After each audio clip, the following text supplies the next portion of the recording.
Mr. Pond Boss. Here we go. Tell me what to do to make all my Lunker Lake dreams come true. Hello, everybody. Bob Lusk, the Pond Boss, coming at you live from the nice and cool hills of Gordonville, Texas. We had a little shower kind of dipped down out of Oklahoma and gave us a nice little bath this morning. 66 degrees on August the 5th at 8:15 this morning. Couldn't believe it. Very, very nice. It's 84 here, and in August, that ain't normal. So I am tickled to death you guys are here. Thanks for joining in. Now, you guys know the drill. Hashtag Pond Boss Magazine in the comments section. Click like, share this to your timeline, and you'll be eligible for a drawing for a Pond Boss hat and a Pond Boss mug. Last week I talked about this, and I forgot to tell who the winner was last week. Connie Bingaman. Now we all know that Fred's the one that watches the show, but he does it on Connie's phone. Connie won the drawing, so Connie, honey, you're going to be getting a Pond Boss mug and a Pond Boss hat to go along with Fred's Pond Boss hat and Pond Boss mug. And then today we had a drawing and Shane McIntyre won that one. Now Shane, I know you're in Sioux City, Iowa. So send us your address. We don't have you down as a Pond Boss subscriber yet, which you need to do that. But so I called him out live. Look at me. Woo. So anyway, Shane, send us your your mailing address, and we'll send you a Pond Boss hat and a mug. So glad you guys are joining me tonight. I've got a pretty fun topic. I think I'm going to talk about the fine art of managing a pond. And we're going to get into some pretty fun topics. So you know what I do here. So let me see if I can find it on here and start catching up with you guys and see who all's here. Steve Lewis, I see. Chuck Brinkman's on. I know some other people are on. But I have to look at it on my phone, which is way back there. Oh, there it is right here. Hang on a minute. I got it. There we go. Okay. Woohoo. Now I can see what's going on. Good gosh. There's Jason Nepstad. Jason sent me a picture a while ago of a dehydrated threadfin shad, and he was ecstatic that the threadfin shad have survived and spawned in his lake there in Fayetteville, North Cackalack. How much rain did you guys get from that little hurricane that spun up over you guys this week?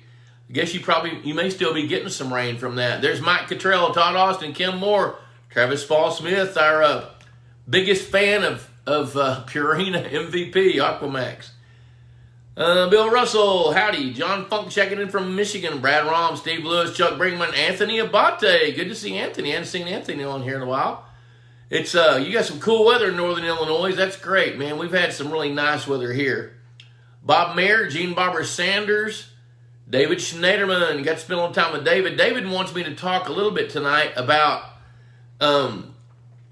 David just got through building a really cool pond. Now, of course, you guys know David is the Easy Dock of Texas guy. So if you guys are looking for a floating dock, friend David, get in touch with him. And David, send me a really nice little finder's fee, will you? No, anyway, if you guys are looking for that, man, do it to it. Give him a call. But what happened was David built a really nice pond. I haven't measured it. He can type it in there if he wants to, but he was real meticulous about the way that it was shaped, got his slopes right, 3-to-1 slopes. He had a couple of areas that were going to be really, really shallow. And he got to teach his dirt guy who builds stock tanks for livestock water, he got to teach him how to build a fishing pond. So David added a bunch of, a moderate amount of fish habitat, spawning beds. He got some limbs off of some mossback fish attractors that I had. We had some left over, and he got some of those and screwed them into some tree trunks, which made some pretty awesome cover for his fish. So now he's just waiting on a rain dance. His question was, what do I do now? Well, you wait. And the main thing you do now is get grass growing on dirt that's going to be above the water line. That's the main thing. Now, the good news is you've had a little bit of rain, which I know if you haven't, I know you've seeded Bermuda grass.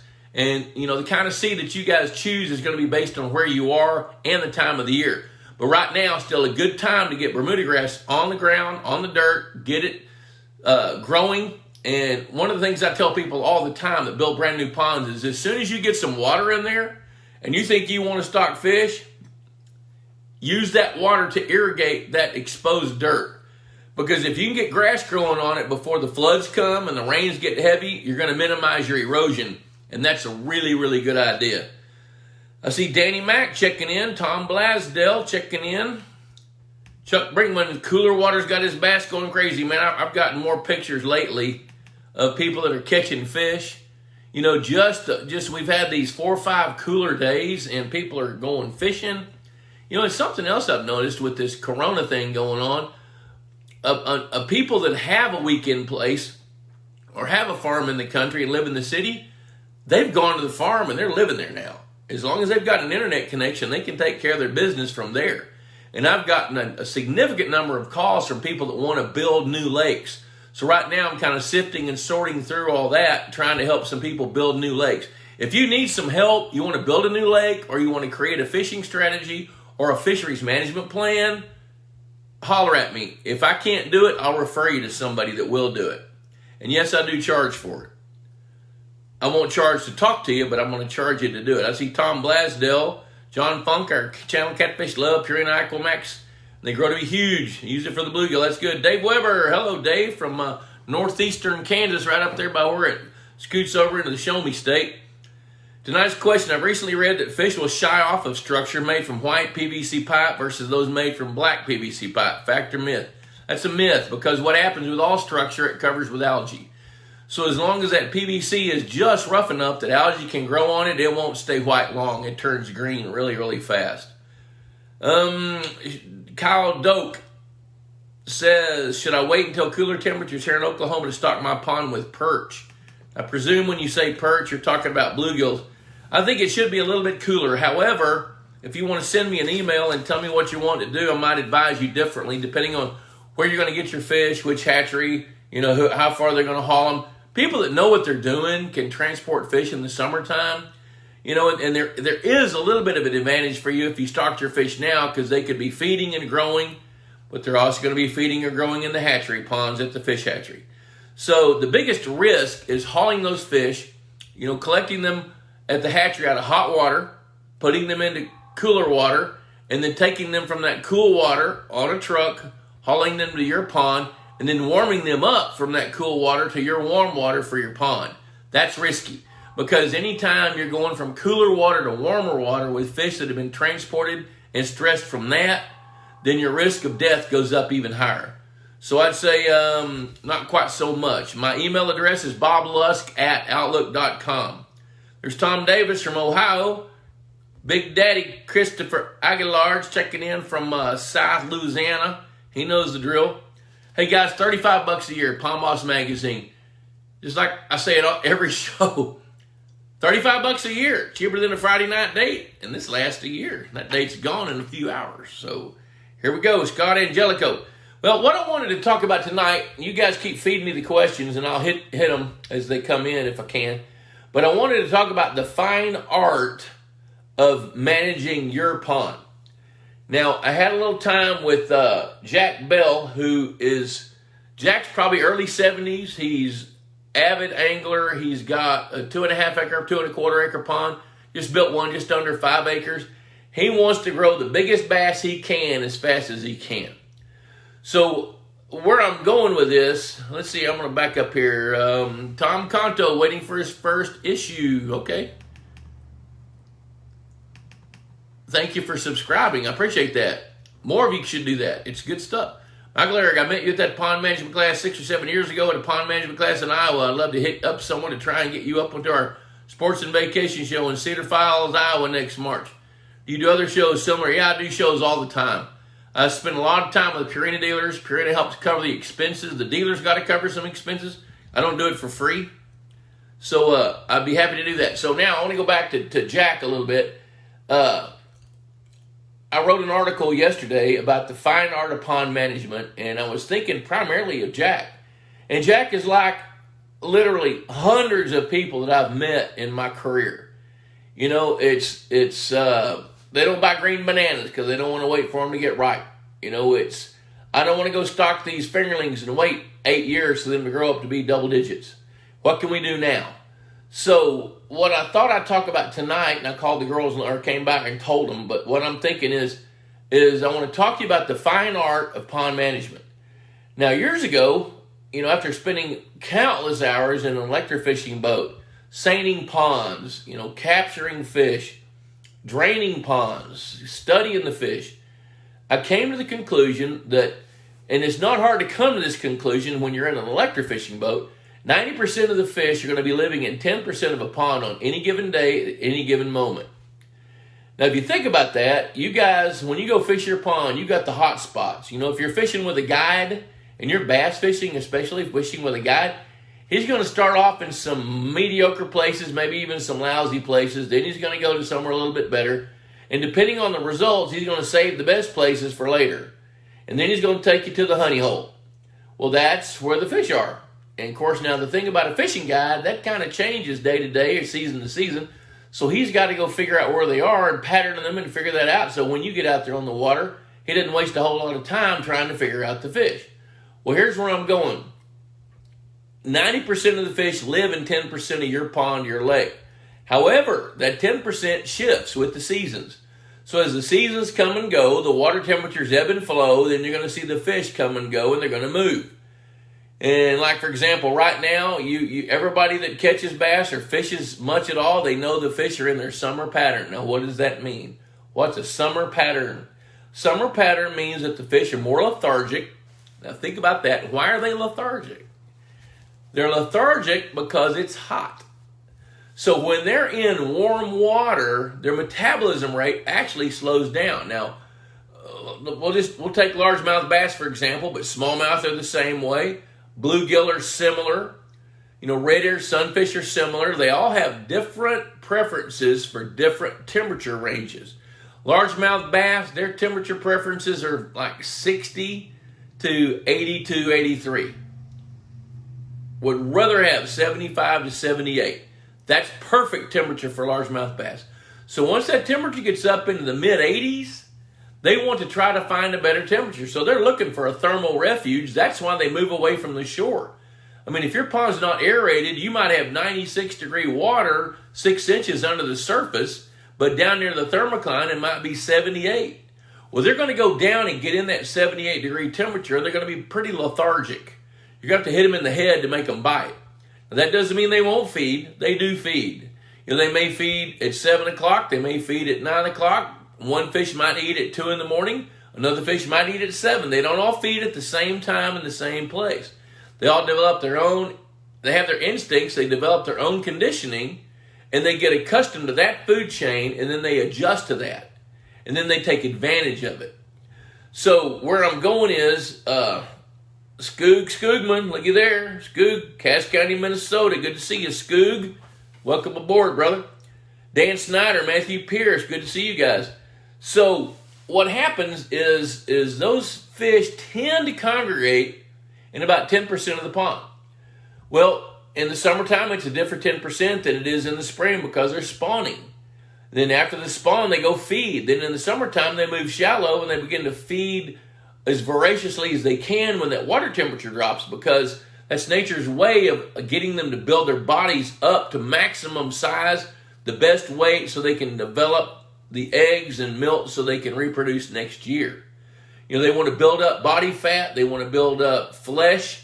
They want to gain weight, gain length going into the wintertime, because the winter is going to be stressful. And in the winter, they're not going to feed a lot. They're going to feed some, but they're not going to feed like they do in the fall. So my point is that where they're living and where they're being shifts from season to season, but it's still only taking up about 10% of the pond. Now, if you have a pond that's 100% fish habitat and cover, that means the fish are going to disperse. But my recommendations, what I figured out years ago, is that we want to see if we can create the very best underwater habitat to cover 25 to 30% of the pond bottom, the majority of it above the thermocline. That's what we want. We want spawning beds for all the different species. We want to find places where fish can escape and hide from the time that they're this big until the time that they're that big. Well, fish this size need something a little bit different. They need dense habitat like American pondweed, bushy pondweed, brush piles, dense cover. Where the bigger fish, they're looking more, they're a lot less likely to get eaten. So they're more likely to be looking for some kind of cover like next to a log in shallow water with quick access to deep water. So when I'm designing a lake, one of my favorite things is I want under the water 6 or 7 feet deep. I want a straight down drop off, put some tree trunks at 45-degree angles so that I know that the bass can have the opportunity to congregate around that type of structure in the summer, and it makes it a little bit easier for an angler to find the fish in his own lake. You know, now in a public lake, I might look at it differently, but I don't do that. I'm doing private lakes. Hey, Robbie Shell checking in from Missouri. John Wilson checking in. Good to see John. John's Aquadoc. You guys up in the Midwest, especially Ohio and Georgia, you guys check in with John Wilson. He's got a staff of outstanding pond management people that can help with everything from dealing with muddy water to runaway plants to fishery stuff. You know, they do a lot of aesthetic things. They do some fish habitat, but they really, really, really do a lot of cool things. Good to see Robbie Shell. You know, Rob just took on a new job. We love Rob. Rob was with Carina Mills for, good gosh, close to 20 years. I remember when I first met Rob. Rob been on the job maybe a month, and he met me down in Brenham, Texas at, oh gosh, can't think of the name of the place. It'll come to me in a minute, but we gave a speech. I gave a speech down there with a wildlife guy. I think Larry Varner was with us down there.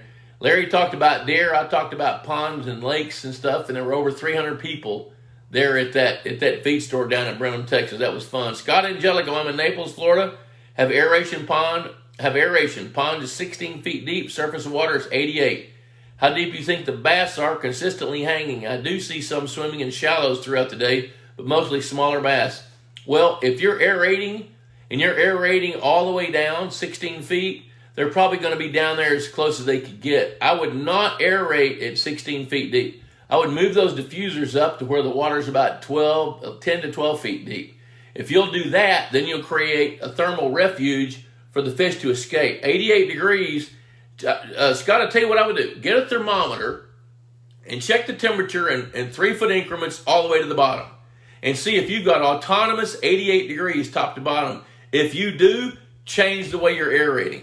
I don't remember how big your pond is, but 88 degrees is too warm. If it's that temperature top to bottom, you need to switch your aeration system from 9 at night till 9 in the morning. That way you can keep it out of the direct sunlight and not deal with that hot temperature during the day. Bruce Condello's checking in. John Wilson is a superhero. Yes, he is. John Wilson's a stud, guys. He's a celebrity, and I'm thrilled to death that he's on this show with us. Robbie Shell, those were good times. Yeah, they were. That was pretty fun. I got some topics. Matter of fact, Bruce Condello's on board. I wanted to talk a little bit about Bruce some. Here's where I'm going. I mentioned that 90% of the fish live in 10% of the pond. Well, there's a Pond Boss subscriber and a longtime friend who he and Bruce have become very close friends. His name is Aaron Matos. He lives over in Phoenix, Arizona. Well, Aaron and I had, probably 20 conversations, some of them for as long as an hour years ago, probably 15, 18 years ago. And I kept preaching to him that 90% of the fish live in 10% of the pond. So he built a pond in his backyard. And I got to go see it about 3 years in, and it was pretty amazing because what he did, he had some 1.25 pound, 1.5 pound bluegill on their way to 2 pounds. He had smallmouth bass. He even had a meanmouth bass in a 10th-acre pond in his backyard where that meanmouth bass, a meanmouth is a cross between a largemouth and a smallmouth, that hatched in that 10th-acre pond. So I said, okay, kind of coach me up here. Tell me what you're doing. He said, well, you're always preaching that 90% of the fish live in 10% of the pond. I said, yeah. He said, I did away with the 90% where fish don't live. So what he did was he created a 1/10 acre pond in his backyard, excavated it, piled the dirt up to one side, and where he piled the dirt, he created a wetlands. Then he gabled down a bunch of big rocks in the bottom of the pond, stair-stepped. And he's got them wired down with gables to keep them in place. And then he set up a pumping system where he could suck water through the rocks, pick that water up, and put it into a stream, a lined stream, going over some Colorado River rocks through a wetland where he planted plants, everything, all kinds of bog plants that are available there. And then the water runs through that, trickles down a waterfall, and then comes back into the pond at the other end from where he pumps it out. So he's continually recirculating that water. And then he's feeding Aquamax fish foods, which are high quality fish meal based fish foods. He bought quality fish of quality genetics, and he pushed that pond to the level where it was growing fish about the same quantities and same quality fish as a 1.5 or 2 acre pond in that 10th acre pond. So what I'm telling you is fish are opportunistic, but if you're managing things well, you can fix their opportunity where it's a better opportunity. Now, another thing I would tell people, and I still believe this, but I'm going to change my mind just a little bit. I used to tell people that managing a fishery, managing a pond is 10% science and 90% art. Well, I don't believe that quite as much anymore now. I think it's more like 20% science and 80% art. And the reason I believe that is we have so many more tools, products, and methods available now that we didn't have 25 years ago. Now we've got specialized aeration systems where we can use bottom diffused aeration to move water vertically. We've got circulators where we can move water horizontally. We've got fountains where we can lift up water and aerate the top layer. We've got beneficial microbes. Landon Wyatt, for example, he and the folks at Keaton Industries over in Colorado, those guys create some products that are molded to help water cleanse itself. So now we've got vehicles, methods, and equipment where we can clean the water up faster than nature would ordinarily do it. If we don't want a thermocline, we can prevent that. If we want to push the thermocline down, we can do that. If we want to move water horizontally, we can do that. If you want to turn your pond into a circular river, you can do that. And then you throw in the much, much better fish foods that have been developed over the years, better fish feeders, better fish. We got better genetic strains of fish because fish hatcheries have paid attention to that. We have a wider variety of species that we can stock. Let's go back 25 years. We had largemouth bass, Florida strain and northern strain. We had bluegills, copper-nosed and northerns, or natives. We had fathead minnows, golden shiners, and bluegills, copper-nosed, and I guess I already said that, and red-ear sunfish. Well, nowadays, holy cow, you can buy hybrid striped bass from this long up to that long. You can buy feed train largemouth bass. There's all kinds of things you can do now that if you put the science to it and then figure out how your pond works, you can grow some really good fish. Let's see here. I'm kind of getting behind. Let me look at this just a minute here. Robert Dyer got it. Hey, hashtag Pond Boss Magazine in the comments section. Click like. Share this to your timeline. You're eligible for a drawing. $35 a year for Pond Boss. The drawing is for a Pond Boss hat and a Pond Boss mug that knows how to keep hot things hot and cold things cold. We don't know how it knows, but it's got a mind of its own. Skoog's asking, would it be okay to tile forest water to a pond if it perks through 2 feet of soil before hitting the tile? What about carrying nutrients into my pond? Yes, you would. The answer is, if that's your best source of water, then do that. Now, keep in mind that when you run it through a forest, that you're going to be collecting whatever's on the forest floor as it percolates through the soils. Now, if you need the water, I'd do that.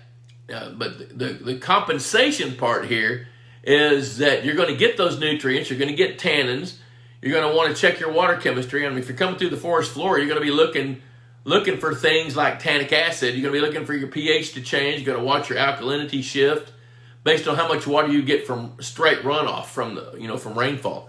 So if you need the water, I'd say, yeah, go ahead and tile it and send it there.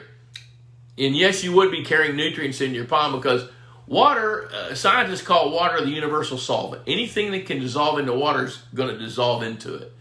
And that means when the water's moving and it's contacting organic matter, it's going to dissolve everything that it can.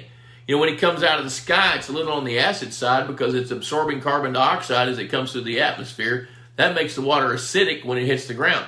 Then when it percolates through leaves and peat moss and whatever, topsoil you've got, it's going to absorb more acid. And as it gets down lower in the soil, then it'll start to collect and dissolve and absorb some minerals and metals as it migrates through the tiles into your pond. But the answer is yes, you're going to be getting nutrients. And the consequence of that is you're going to likely see a better plankton bloom. you might see too good of a plankton bloom.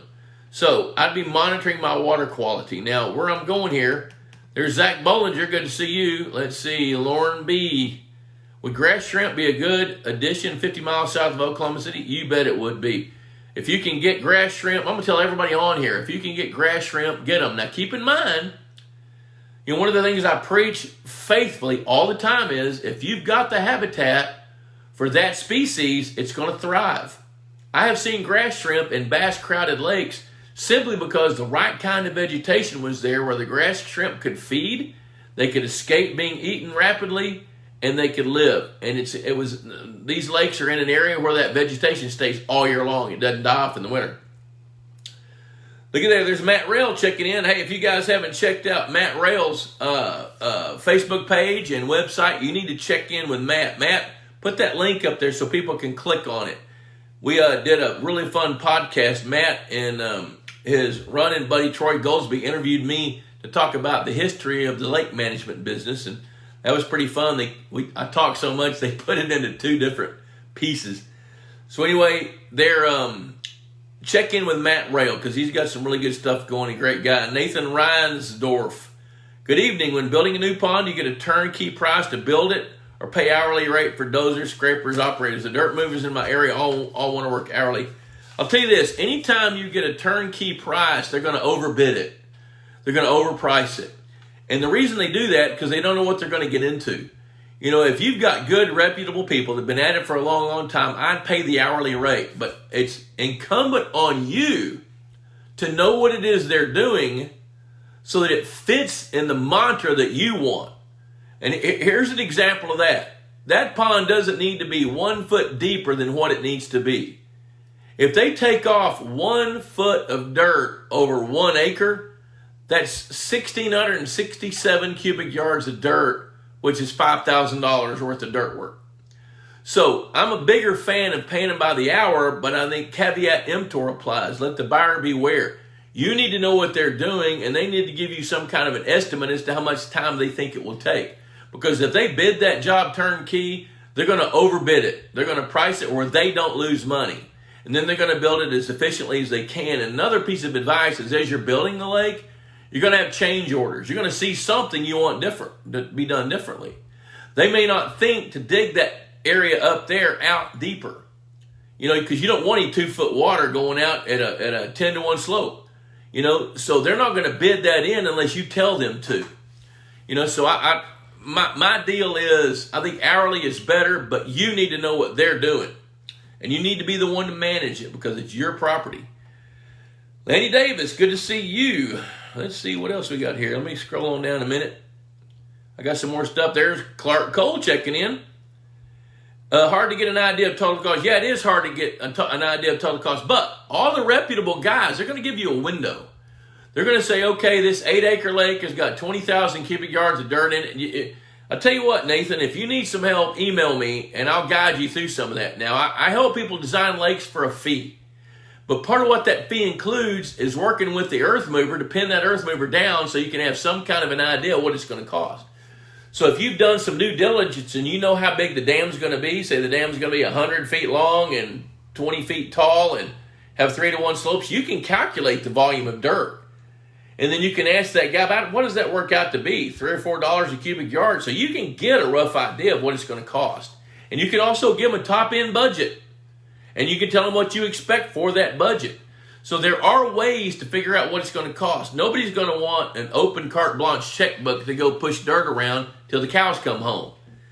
So there are ways there's a process that you go through, Nathan, to figure that out. Hello, Scott Owensy. Scott Owensy, Purina Mills, wildlife feed expert and fish feed expert. Scott's been with Purina Mills forever. Purina Mills is a sponsor of this show. Aquamax Fish Foods. I love Purina Mills. When I met those guys back in 1995, the first thing they wanted to do was to help start designing products for our industry. And we've had a good partnership with them ever since. Let's see, David Schneiderson says, do not pay by the hour. I learned that dozer operators never turn off the dozers. Now, that's a good piece of advice. That goes back to the caveat emptor thing. If the guys get off the bulldozer and they go to eat lunch and leave that dozer running and they charge you for that, fire their asses. You know what? And talk about that before you ever hire them. Do you leave your dozer running while you go to lunch? Because I'm not paying you to go to lunch. You know, so you got to get a little hard-nosed on them because there's tricks to every trade. You know, now I still prefer to pay them by the hour, but I know what I'm doing with what I expect them to accomplish, and I'm going to hold them accountable. And I think that's something you should do. But the whole caveat emptor thing lays in there. Let the buyer beware. You know, and like David doesn't live where his property is. So it's better for David to say, what are you going to charge me? Make a deal with him and then come back and make sure that it got done because he's only going to be there on the weekends. Maybe on Friday afternoon, maybe Saturday morning. You know, but another thing you got to remember is these dozer guys, in today's world where they can get ratings and they can get evaluated online and get scalded on social media, they're a lot more likely to be smart and work with you and not cheat you. You know, now some of the ways dozer guys can cheat you is they can not push a full blade of dirt. You know, I had an uncle, I never knew he drank until I saw him sober. But I tell you this, early on in my career when I was learning about lake design, there were many, many times I would watch a bulldozer guy go back and forth real slow in a D6, D7, D8, pushing half a blade of dirt. And then I came across this dadgum bulldozer of a bulldozer operator, Mike Otto. He ramped it up 2 gears, and when he was pushing dirt, I mean, you could hear that motor pulling down, and you could see the dirt rolling over the front of the blade. You know, and you could see him moving that blade up and down, side to side, shifting that dirt.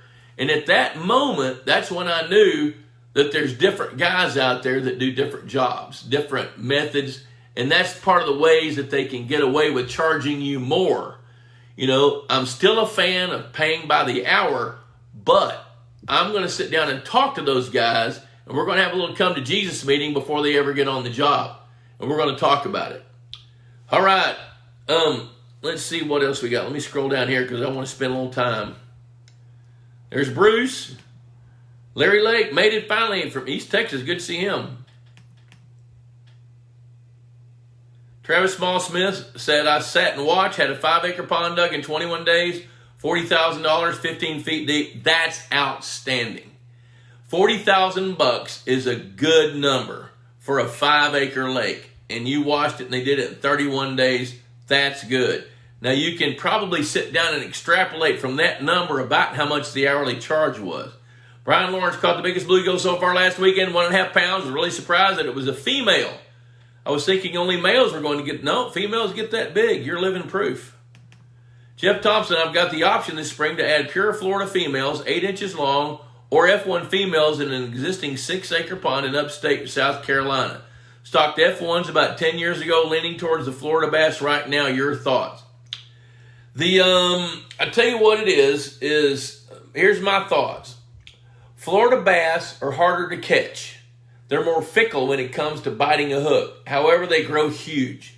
And where you are in South Carolina, if you want to improve your gene pool, in other words, you want to put some Floridas in there that can grow up and then reproduce with other fish, go with pure Floridas. If you want to replace some F1s because there's no way that your generation to generation to generation can be F1s, and you like their aggressive nature and their growth rates, stock F1s. So, how's that for a non-answer? Let's see, there's Matt Rail put up the link for our podcast. Mike Cartello, do your research. Don't pay twice like I did. Wife still, yeah, Mike, you better buy her a ring. You know, there's nothing better. You know what? I've got a good client, Freeman Sawyer, who just bought a place near Quitman, Texas. He's going to turn it into Heroes Ranch. Now, he spends time on this show sometimes, so he may be watching. But one of the things I love about Freeman is he's a smart guy, and he goes out and he hires good people because he doesn't want to pay the dumb tax. So if a bulldozer guy takes advantage of you, you're going to pay him, and you're going to pay a dumb tax. But you're going to learn from it. So I'm a big fan of by the hour, but I don't want to pay the dumb tax. So I try to find the right people that can help me keep from paying that dumb tax. And that's what Freeman does. We're getting ready to do some touch-up things around our house. We're looking for a painter. I don't want to pay a dumb tax to a painter. I want to find a painter that can do the things we need to do in a timely fashion when we want it, using the kind of paint that my wife wants. My son built a fence, a wooden fence. The guy bid it with certain kinds of lumber. He built the fence just as he was getting ready to paint it. My son went out and looked at the lumber on the fence. It was number 2 grade. The guy bid it at number 1 grade. And when my son called him out on it, the guy said, well, they only had, this is what they had. And now, he made him replace some of it. He negotiated the rest of it, got the price down, and he didn't get cheated. But he did, because that number 2 grade wood that wasn't treated, now it's starting to buckle and bow, and some of it's coming off of his fence. Don't pay the dumb tax. Learn this stuff. Look at there. There's Drew Hay checking in. Drew Hay builds lakes and ponds in Pennsylvania. That's what he does for a living. So there are excavators that build ponds and pond builders who excavate. Big difference. Bob's correct. Know what you're getting into building a lake. And here's a piece of advice about building a lake. You need to know the specs as to what it's going to take to build your lake. I remember not 25 years ago, probably was 25 years ago, this guy said, okay, we're going to build about a 60-acre lake, and I have to use my brother-in-law who works full-time at the county, and he's got a D6. I said, Jody, no. I said, if you do that, you guys won't have Thanksgiving together. Christmas will suck, because he ain't got it. That's not what you need. You're going to need probably 3 scrapers, 2 track hoes, 4 bulldozers, a water truck, and a sheep's foot roller based on the specs for this dam. Now, what you can do is you can hire your brother-in-law with that piece of equipment. We'll have him build some of the structure inside the lake. So what Drew is telling you, you got to pick the right person for the job, and that sits on your shoulders. And that means you got to know what's going to happen while you're doing it. I'm kind of getting off topic. There's Jackie Woody. Hadn't seen Jackie in a long time. Good to see Jackie. She's a neighbor. Let's see here. All right, I want to get back to some of this fine art of pond management. I told you about Aaron Matos. I'm going to tell you about Bruce Condello. Bruce is on here, big friend, longtime friend, one of my best friends. And Bruce lives on a rock quarry outside of Lincoln, Nebraska. And when he first moved in, that lake was just typical, chock full of cookie cutter, carbon copy bass, about 10, 12, 13 inches long, 20% underweight. So Bruce started thinking about what could he do to change the paradigm in that lake and do it more quickly. Now, that lake covers about 10 acres, which means that somebody's going to have to harvest 300 to 500 bass every year just to keep up with it. One of the things I've seen over time is people just don't want to harvest little bitty bass. They're not. It's frustrating as heck, because you spend the money to build that 30-acre lake, and you stock it right. In the first 3 years, the fish are just blowing up, growing huge. Then by halfway through the 4th year, they're reproducing. And now you're starting to see a bunch of little fish. Sure, you're catching some really nice bass. But now you're starting to catch out of a 30-fish haul in one day, you might catch 20 good ones and 10 that aren't so good. And if you leave it like that, the next year you're going to catch 30 bass. You're going to catch about 10 that are great and 20 that are small. Well, you're going to be culling some of those fish. Well, in a 30-acre lake, you're going to be taking out 1,000 bass a year. That turns into work. Well, some of the fine art of pond management, lake management, fisheries management nowadays is you've got tools to kind of help you defeat some of these issues. We got better tools to keep the water clean. Bruce has got a water circulator that he kicks on. He lives in a neck. So this rock quarry is basically shaped like a Nike swoosh. And Bruce lives up in the narrow end of the swoosh. And so he turns on a water mover, a water circulator, which is kind of like a little fountain, except it's short to the top of the water and water surface, and it pushes water laterally, which attracts bait fish to come in. It attracts insects, and then it attracts fish. So he's got fish coming in around his dock, so he can feed those fish. So he's done all kinds of fun stuff to figure out how he can feed more fish that migrate from around different parts of the lake. So he's been able to pull probably 40-50% of the fish, sometimes all the way up in his neck, where he can nourish them and nurture them and take care of them for the benefit of the entire lake. And Bruce has grown some really nice fish doing that sort of thing. His techniques are pretty cool. The main thing about Bruce Condello is he's creative, he's thoughtful, way outside the box. I don't even think he has a box. But the key component to what Bruce is doing is he's consistent. He's there every morning before he goes to work. And he's first thing he does when he gets off work, because he lives like 6 minutes from work, he drives his pickup down there by his dock, goes out and does the few things that he loves to do with his fish, and they're growing huge. You know, he's got some really nice ones. Then another outside the box thing is Richmond Mill Lake. I got to start working with Richmond Mill Lake in 2005. Now, the problem with that lake is the pH of the water is 5.3. It flows 7,000 to 10,000 gallons a minute over the spillway every day. Except when it rains, then it flows more. The water looks like iced tea. They call it black water over there. There's no way to fertilize it, no way to lime it. You can't do any of the traditional things. So that's when I got with Purina Mills back in 2006 to work with Dr. Mark Griffin, when he started to fine-tune the Aquamax lineup of fish foods. And when he did that, man, things changed, because that lake was dependent on fish food. Your fish are mostly dependent on what you're growing in your pond, and you're going to supplement them with fish food. So some of that fine art means, and like with Richmond Mill, is they're feeding those fish pretty much everything they need.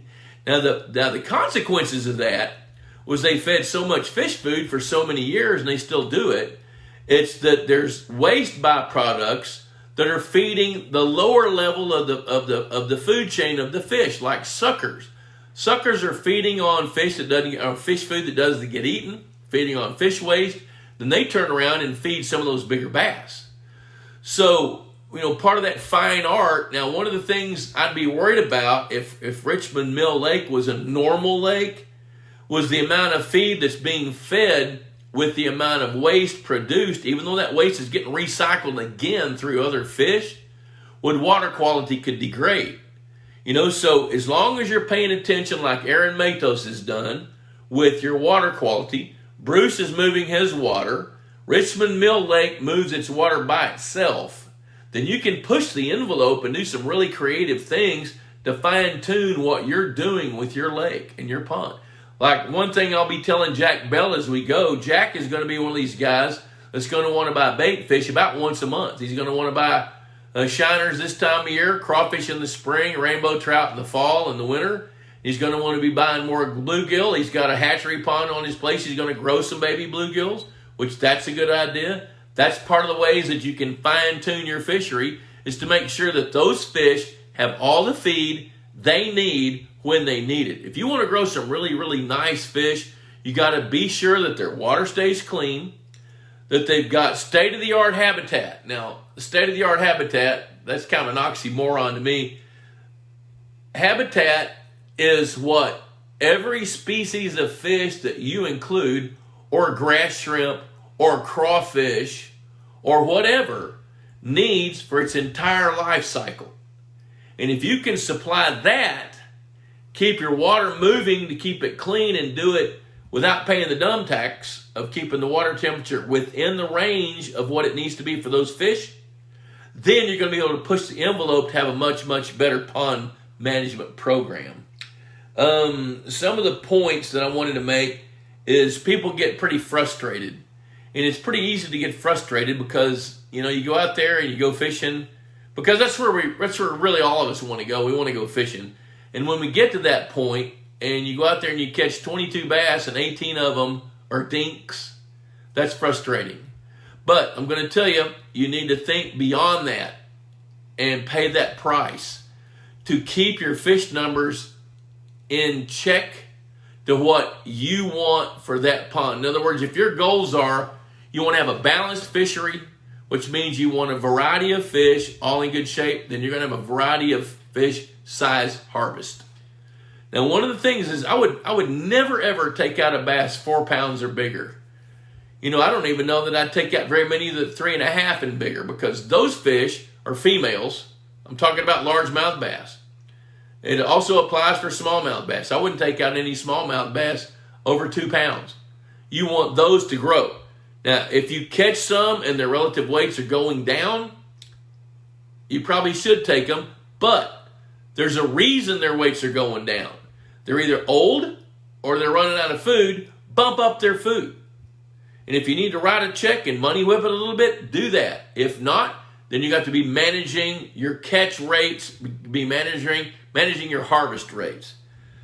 So let's see here. I'm going to see what's going on here. Said hello to Jackie Woody, Brent and Brittany Warman. Good to see them. Hashtag Pond Boss Magazine. You guys remember to do that. Hashtag Pond Boss Magazine. Click like. Share to your timeline. You're eligible for a drawing for a Pond Boss hat and a Pond Boss mug. Shane McIntyre, you're the winner this week. Send us your address. Matter of fact, send us your address on a check for $35 for Pond Boss Magazine. Picking on you, man. Chris Rigoni says, if a pond is shaped like two bowls, can you aerate one full depth and keep the thermocline in the other bowl? Yes, you can. You sure can. And that probably would be smart. Now, I'll tell you what I would do. I'm sitting here talking to you on the internet. If I were going to be, Chris, if I were going to be managing that pond, I'll tell you what I'd do. I'd have a thermometer. And, I mean, you can even go buy a cheap one. You know, a $6 or $7 thermometer. It's got a loop on it. You can tie a string on it. You can drop that thing down out of a boat. You know, put a piece of tape every foot on the string and measure the temperature top to bottom on both sides. And make sure that that's what you're seeing. Because what's going to happen on the bowl that has the diffuser, that water's going to come up and it's going to move like a mushroom shape.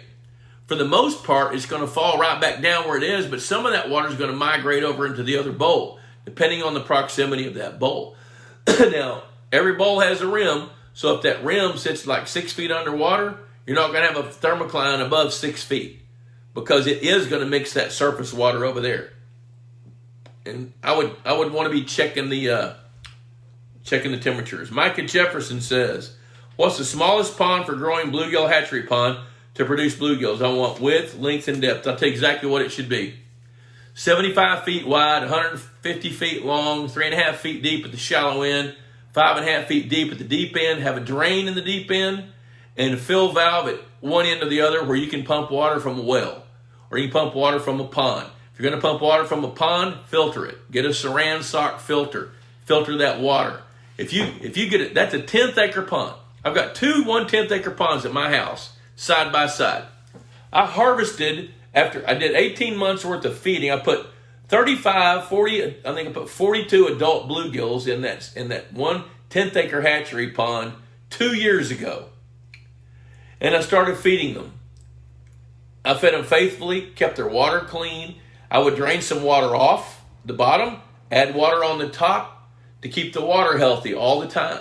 And I fed the heck out of them. Fed them all they need, all they could eat every day. I did typically 3 settings, probably for 4 or 5 seconds until their numbers got up. Then that first fall, I took out about 2,500 small ones that were 2 to 3 inches long, and I noticed there were a bunch of half-inch ones swimming through a 3/8 inch mesh seine, which is what I've got. I've got a seine that's 100 feet long, 10 feet deep, 3/8 inch mesh, a 9-strand mud line, and floats on top. I can seine by myself. I just don't like it. I bought that seine in 1984. Some of y'all were still pooping yellow in 1984. You know, and so then that's why I took out about 2,500 that first year, but I knew I had thousands of small ones in there, so I left those behind. They swam through the seine. They were so small. Then I threw back another 35 or 40 adults, and I took out about 2,500 of those 2 to 3 inch ones. And then I fed them all last year. Fed them all from March all the way until November. My son had renovated a pond. He wanted a few fish, so I pulled that seine by myself, did a half-assed job, and I got 4,500 small bluegills out of it last fall.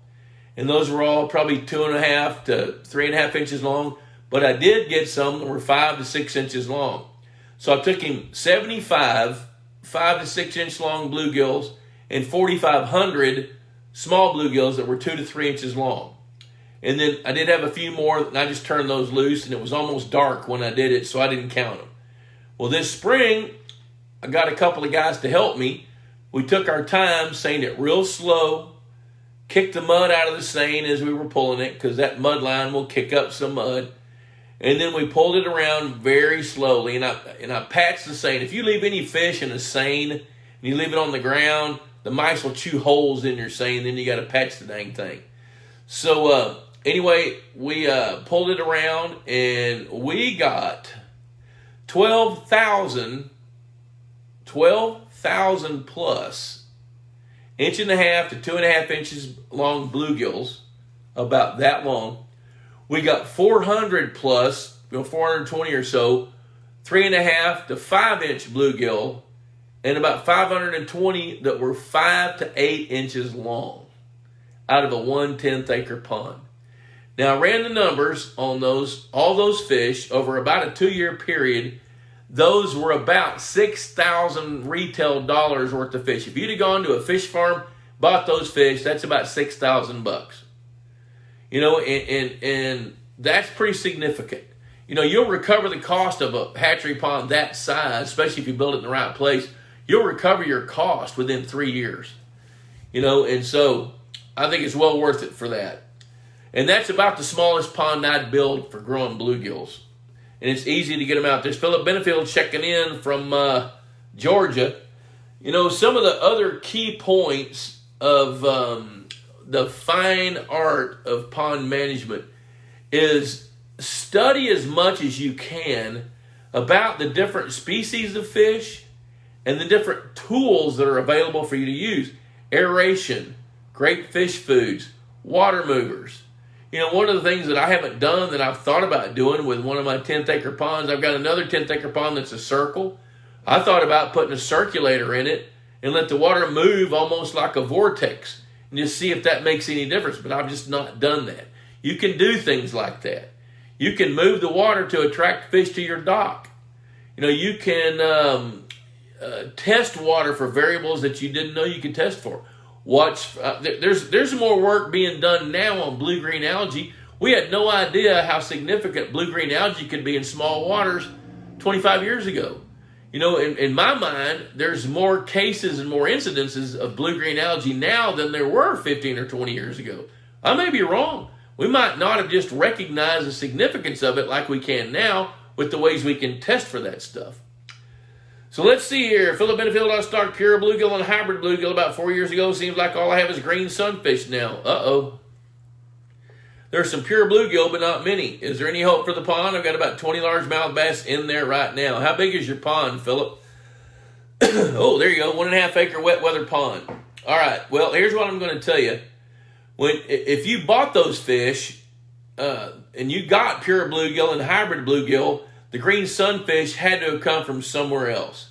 4 years ago, the hybrid bluegill now should be bigger than your hand if you've been feeding them. And when you stock 20 bass, I don't know how you know you got 20 in there if they're reproducing unless you just put them in there. Here's what happens. If you've got green sunfish and bluegill and hybrid bluegill, the hybrid bluegill are going to age out by about year 6. And they can reproduce with bluegill, they can reproduce with green sunfish, but they can't become green sunfish. So those green sunfish had to come from somewhere else. So the bluegill, and I'm not sure where you are, Philip, but bluegill, yeah, Georgia, okay, your bluegill are going to spawn at least 4 times a year. And if they reproduce 4 times a year and your green sunfish spawn once, over a period of time, if you've got enough bass in there to feed on the young of the year, it won't be long till the bluegill outcompete the green sunfish. The green sunfish are going to age out at about 6 or 7 or 8 years old, and they're going to go. So the key to the solution to yours is to have enough bass that are big enough that they're not competing with green sunfish for food, but they're big enough they can eat green sunfish for food. And then you can. Wasn't feeding the bluegill, just introduced the bass this summer. That's why you have green sunfish, or you just as likely you could have bluegill hybrid sunfish crosses. Now, because they'll do that. So with those babies not stocking bass on top of a sunfish pond that's been there for 4 years, you're going to have a lot of baby bait fish.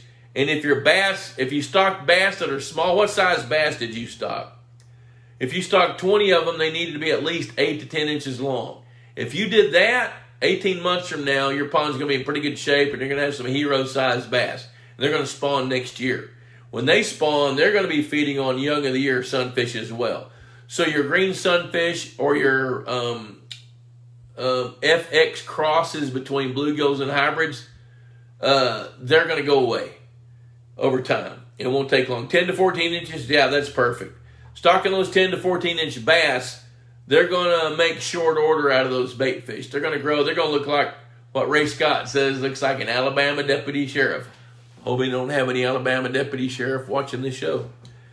So that's where I'd go. Hey, we're at 7:25. I'm kind of running out of topic. If you guys have some more questions, throw it out there. I want to throw out another little commercial.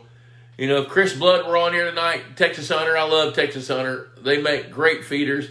And just as importantly, they have great customer service. I love Texas Hunter. I can send Chris Blood or Cody, one of the guys down there, I can send them an email. And as long as they get it before about 2 o'clock, whatever I order gets shipped that day. You know, if there's any issues, which there very rarely are there any issues, then they handle it right then, you know, and the feeders are quality. They're outstanding. Matthew Pierce says they're going to have a heyday. Yep, they are. Those bass, those bass are going to grow really, really, really fast. But where I'm going is what Chris would tell me to do. People have to nudge me to do this because I'm not comfortable talking about me. But I am available now to take on a few more clients to help design a new lake, or if you want to grow big fish, I'll help you do that. I charge for it because that's the way I make a living doing consulting work. So if that's something that you need or you want, just drop me an email at boblusk@outlook.com. And if it's not my wheelhouse, I know whose it is, so I can refer you to somebody if I'm not the guy. So hey guys, it's 7:26. If you got any more questions, throw them at me.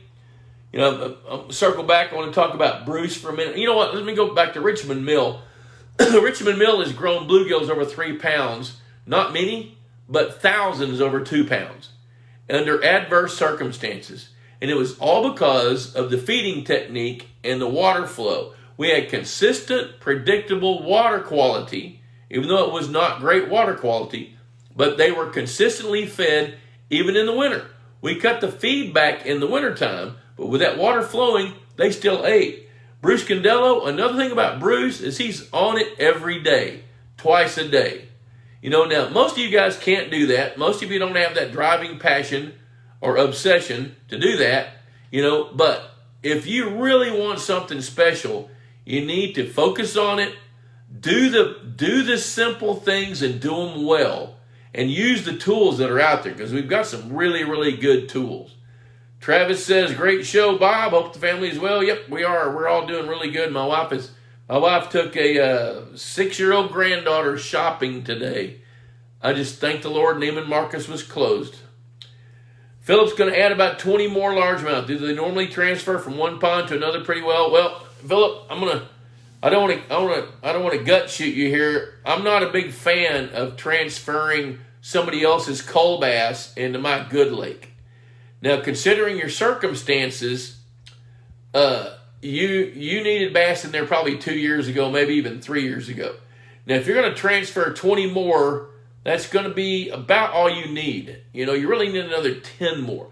On bass that size, 20 per acre is about the right stocking rate to get the growth rates because you don't really want them to decimate your food chain. And don't take the culls. Wherever you're getting these bass from, get some that are excellent. And like I say, I'm not a big fan of moving bass from one pond to another because those bass, first of all, you don't know how old they are. Secondly, they grew up in that pond. So if they're in really great shape, they deserve to finish their life there. You know, and so the downside of that is if you're taking somebody else's culls, what assurances do you have that they're going to thrive in your water? Now, I get the fact that they're free. I get the fact that somebody's helping you out. But I also get the fact that if one of your goals is to grow huge bass, that's not a great way to do it. Because if those 10 to 14 inch bass, 12 to 14 inch bass, what if they're 4 years old? Ooh, mic drop. You know, so do they normally transfer from one pond to, yeah, I mean, if you do it right, if they're going to die, it's because they run out of oxygen or you let them flop around on the ground or you crack their jaw or something like that. If they're handled right, they can do it. Get some big relative weight bass if you can, regardless of the length. That's good advice. Matthew's giving good advice. you don't want to get a bass relative weight 75 and you take it to your pond, because odds are it's not going to recover from that. So hey, 7:29. I'm going to wrap it up, guys. I really appreciate you guys tuning in. Hey, remember, Pond Boss Magazine, $35 a year, cheaper than a Friday night date. Look at there's Fred Bingaman checking out. Me too, Lynette. All right, makes sense. Good deal, John Wilson. Glad. Hey, thanks for hanging out for the whole thing, buddy. I appreciate it. Philip says, can you buy some from hatcheries? Yes, you can. They're not cheap, but they're worth it. So, guys, 7:30, I'm going to clock out and go home and drink a glass of wine maybe and eat a steak or something. Well, it's probably a little late to eat. But anyway, hey, thanks for watching. I will see you next Wednesday night. Adios.